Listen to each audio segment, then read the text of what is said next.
The mind palace, also called the method of Loci, is a technique used to remember stuff more easily. Sherlock popularized it by doing that whole confused math meme thingy, but it's been used for a really long time, so long in fact that it has a Latin word in its name.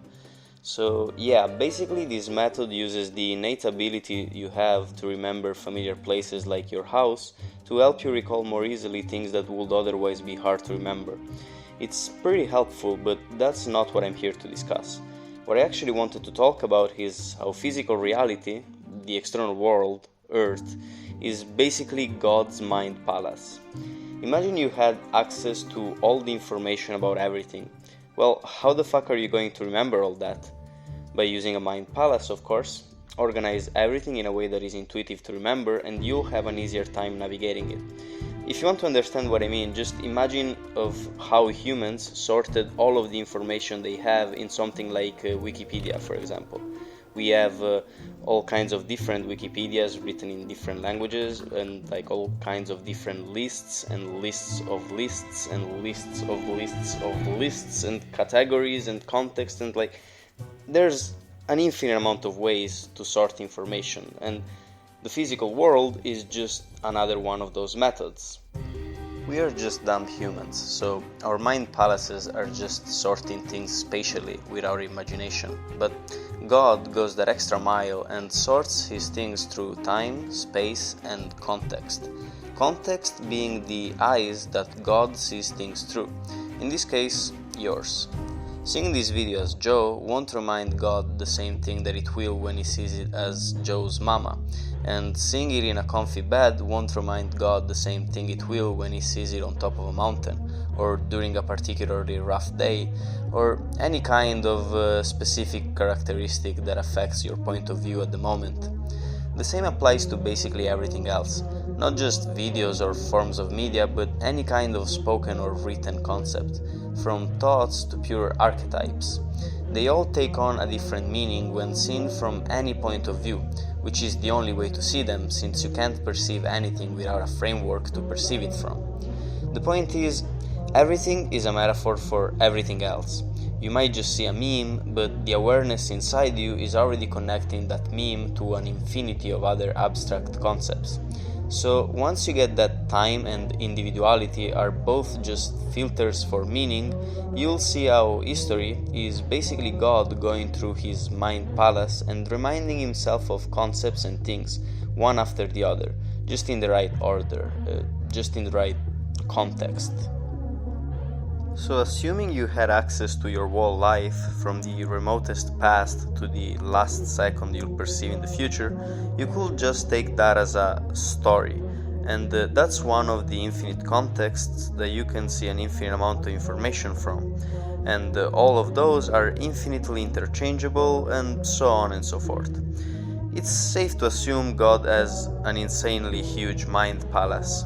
I don't even know what kind of infinity that would be, or how to properly convey its size, if even the term size could apply. I could call it the multiverse, but that wouldn't make it justice. I could even try to go more abstract and pretentious and mention shit like a Pataphysics or Xenoverse or Hyperverse in a kind of conceptual power creep reminiscent of Dragon Ball, but even that is not quite the Omniverse, am I right, fellow self-transforming machine elves? What I was trying to say is that all the combinations of possible stories, real or imaginary, including your very, very, very specific one, are contained within this hierarchy of whatever verses. Like, you usually imagine the term universe as just including space and time, but the higher you go in the hierarchy, the more you realize how anything is included.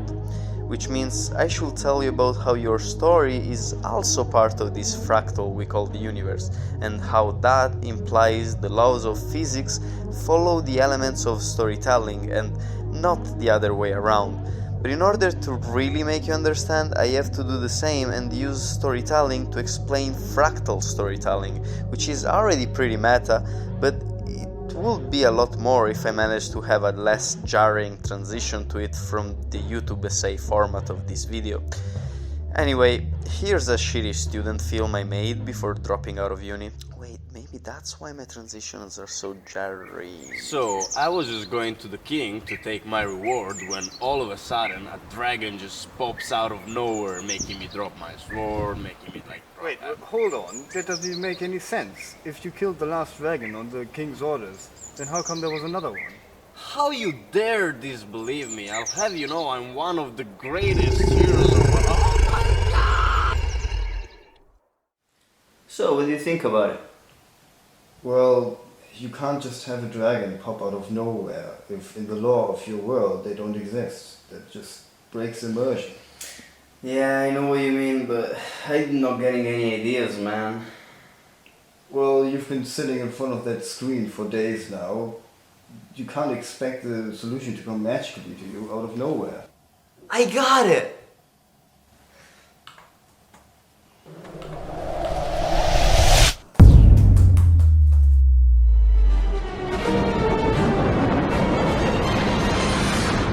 Hold on. That doesn't even make any sense.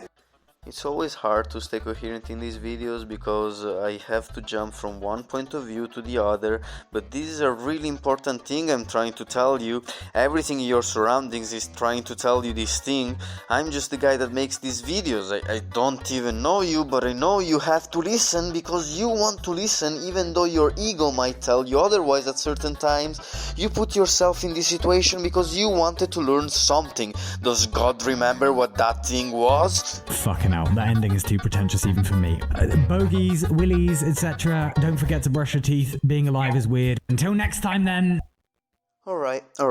I get that imagining the whole history of everything as just God going through his box of memories is a little uncomfortable and won't bring your mind exactly where I'm trying to bring it. So let's try a fun little exercise instead, before I completely give up on this kind of storytelling-based awakening. The God's Mind Palace mnemonic technique is a great way to immerse yourself in your surroundings by using derealization and depersonalization to accomplish the opposite of what they usually entail. Just please bear with me through this exercise and keep in mind the word realities is interchangeable with the word stories. There's no difference between the present moment in your real life and the frame from a cartoon or TV series. So stories are the same as lives. Okay, imagine having access to all possible and impossible realities, and being able to traverse them as you wish. Now make a map out of those realities. Good job. Now realize that while you might imagine as many realities as you wish, like the one that is exactly the same as ours except for the fact that Elon Musk has tasks, you are in fact stuck in this one for the time being. Locate this reality that you are stuck in and put it at the center of your map. That is your reality. You are doing fantastic. As you add more and more realities to your map, notice how the space between them is not casual. Your map of realities is in fact what Joshua Bach defines as a concept space. Let me explain. Your reality is here, and the reality where everything is the same except for the fact that Elon Musk has tasks is here. And the reality where you are the one with tasks is here. I know this still doesn't make sense, but that's because the multiverse map changes depending on who you are. Everyone has their own. Let's assume, for example, that you are Elon Musk. In that case, this very same map would look like this. See? Those are only 3 realities though, because I do not have a budget and I'm clinically depressed, so there's no way I would animate a whole infinity of them. And that would also be kinda pointless, because your map changes all the time in real life, because you move through time, so every single frame you change reality. One day you opened up your eyes inside of you, inside a world, inside a universe. You didn't get to choose, you didn't get to pick the rules or pick the past or set the pace or cast the cast and crew. You didn't get to pick your starting place. The point is, once you add every possible reality to this map of the multiverse, it will be an exact replica of God's Mind Palace, and you can traverse it as you wish, by just detaching from your mortal coil and getting lost in your huge mind palace, with the same process you use every day to remember things, like the name of that new guy you just met the other day. Wait, what was his name again? Yeah, exactly. What you just did right now to remember the name of that guy, well, you just traversed your mind palace and found the reality where that guy was telling you his name, and you saved it in your memory and shit. Does this make sense? I kinda wanna make you understand how this applies to any kind of concept, not just realities or stories, but even the archetype of a banana, for example. Like, when I say banana, you imagine a very specific banana in your mind, which is completely different from whatever banana anyone else watching this video is imagining. So that is like, you kinda have access to infinite realities already. By just thinking of anything, you are accessing a reality. Realities, stories, concepts, archetypes, those are all the same things. They're just coordinates in God's mind palace. Fuck, I wanted to make this less pretentious, but this video is getting longer and more by the minute. Okay, one last try. Really simple this time, then I swear I'm closing the video and never exposing my schizophrenia to the internet ever again. You're a kid, you're in school, and you're doing a test. You studied pretty hard for that test, and as you go over question number 27, you recall the time where you were reading the exact answer to that question in your book. You pull the information from that memory, and the answer is the mitochondria is the powers of the cell. Of course. You flunk the test anyway, you go home and cry. What actually happened there is you went from your reality to the reality where you are a kid doing a test. You, the kid, went from that reality to the one where he was studying from the book. Yes, the present moment is the only moment that exists, and every new second is a new universe with slight adjustments from the previous one, as we previously mentioned. Then you pulled the information from that universe and brought it back to the one where you are doing the test. And then you went into another universe in the future from the one where you were before, where you are just home and crying. At that point, you realized that the wall example was stupid and went back into the universe where you are watching this dumb video.